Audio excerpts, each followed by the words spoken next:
मंत्री थे कांग्रेस के, जो कहते थे कि ये अनपढ़ गंवार लोगों का देश है, ये क्या डिजिटल पेमेंट्स करेंगे।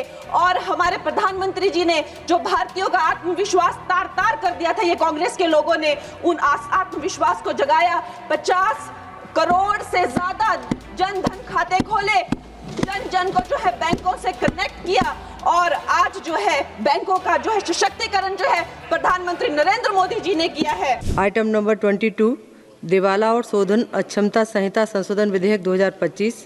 माननीय सदस्य सुश्री कंगना रनौत जी। माननीय अध्यक्ष महोदया, मैं insolvency and bankruptcy code amendment bill 2026 का पूर्ण समर्थन करती हूं। मैं इस ऐतिहासिक और दूरदर्शी बिल के लिए हमारे प्रधानमंत्री श्री नरेंद्र मोदी जी और वित्त मंत्री श्रीमती सीतारमण जी का बहुत बहुत आभार व्यक्त करती हूं।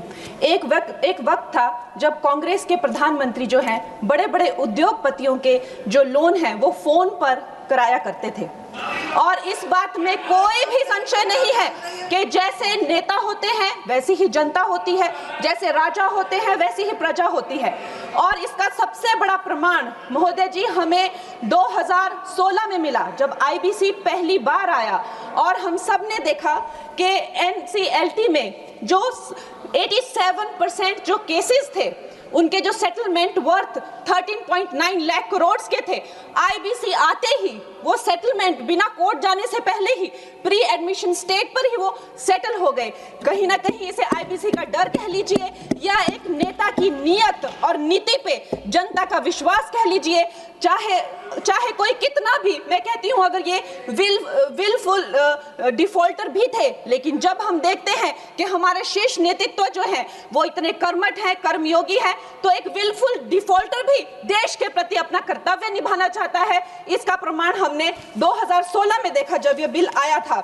इस बिल का सबसे बड़ा सुधार है महोदय जी, आईबीसी का सबसे बड़ा प्रमुख सुधार है जो एनसीएलटी को जो है 14 दिन का जो विंडो मिला हुआ है, जिसका ट्रिब्यूनल को जो है 14 दिन में ही ये बताना पड़ेगा कि वो ये केस ले रहे हैं या नहीं ले रहे हैं। तो जो क्रेडिटर्स को जो भी असुविधा होती है, जो भी कानूनों की अस्पष्टता रहती है या प्रक्रियागत जो देरी रहती है, उससे हमें बहुत छुटकारा मिलेगा। उसके बाद जो क्राउन डेट करके जो अंग्रेजों द्वारा चलाई गई ये जो कुनीति है, जिसके करके जो भारतीयों को लूटने का एक जो उनका जो काम था, कभी कांग्रेस ने नहीं सोचा कि हम भारतीयों को इससे मुक्ति दिलाएं। ये काम भी हमारे यशस्वी प्रधानमंत्री नरेंद्र मोदी जी ने किया कि जब भी कोई बैंक कहीं से रिकवरी करेगा तो वहां सरकार को अपनी टांग अड़ाने की जरूरत नहीं है। वो धन जो है लोगों के पास जाना चाहिए, गरीबों का पैसा जो है गरीबों के पास जाना चाहिए, और इसके लिए हम बहुत आभार व्यक्त करते हैं इस बिल की।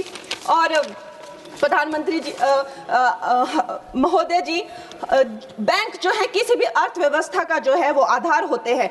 बैंकों की इतनी खस्ता हालत की हुई थी, 5% से लेकर 20% उनका सिर्फ मात्र रिकवरी रेट था, और ऐसे यहाँ के वित्त मंत्री थे कांग्रेस के जो कहते थे कि ये अनपढ़ गंवार लोगों का देश है, ये क्या डिजिटल पेमेंट्स करेंगे।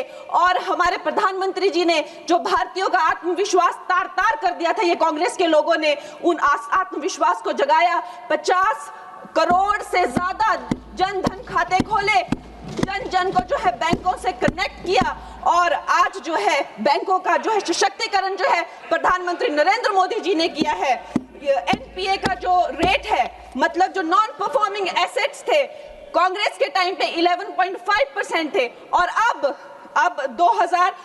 मार्च 2025 में वो घटकर 2.25% हो गए हैं। लेकिन राहुल जी क्या कहते हैं कि हमारी इकोनॉमी तो डूब रही है, कहीं कहीं जाके वो देश के बारे में इतना गंदा बोलते हैं। उनको एक ट्यूशन देनी चाहिए और उनको बताना चाहिए कि 3% जो है ग्लोबली एक्सेप्टेबल है, it is in a very good position, और उनको शर्म आनी चाहिए। हर जगह जाकर जो है भारत की इकोनॉमी के बारे में इतना गलत बोलते रहते हैं।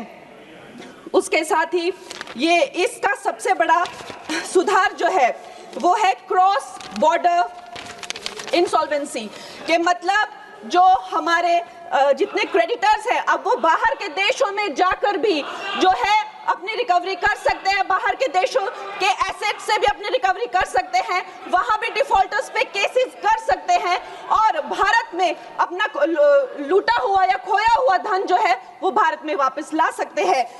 महोदय जी, मैं अब अपनी सरकार को, प्रधानमंत्री जी को और वित्त मंत्री जी को धन्यवाद करती हूं। उनकी रिफॉर्म, परफॉर्म, ट्रांसफॉर्म का जो मूल मंत्र है इस बिल से वो धरातल पे आया है और ये भारत की आर्थिक शक्ति और पारदर्शी व्यवस्था का जो है जीता जागता प्रतीक है।